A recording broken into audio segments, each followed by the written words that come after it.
বন্ধুরা, রথের শুভেচ্ছা জানালাম সবাইকে। সবাই ভালো থেকো, সুস্থ থেকো।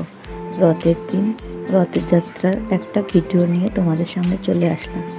বন্ধুরা, তোমরা সবাই ভালো আছো? আমি ভালো আছি, আশা করছি তোমরাও ভালো আছো।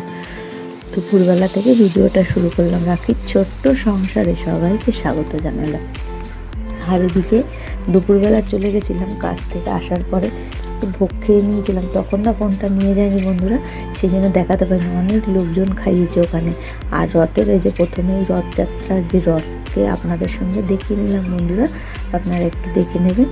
আর ভালো লাগলে একটু লাইক, কমেন্ট, শেয়ার করে দেবেন। অবশ্যই চ্যানেলটা সাবস্ক্রাইব করে দেবেন। আর যারা আমার ভিডিওটা দেখছো তাদের অসংখ্য অসংখ্য ধন্যবাদ। বড় ছোট যারা যেখান থেকে ভিডিওটা দেখছো সবাইকে অসংখ্য ধন্যবাদ, ভালোবাসা,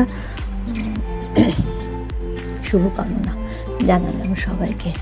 আর ওদিকে দেখো, সেই নবদ্বীপ থেকে লোক এসেছিলো, নাম কীর্তন হচ্ছিলো। যেহেতু কপিরাইট আসবে তোমরা তো জানোই বন্ধুরা, সেই জন্য না গানটা দিইনি। হরে কৃষ্ণ নাম গাইছিল, নাম কীর্তন হচ্ছিল, তার সঙ্গে আরও সুন্দর সুন্দর গান হচ্ছিল।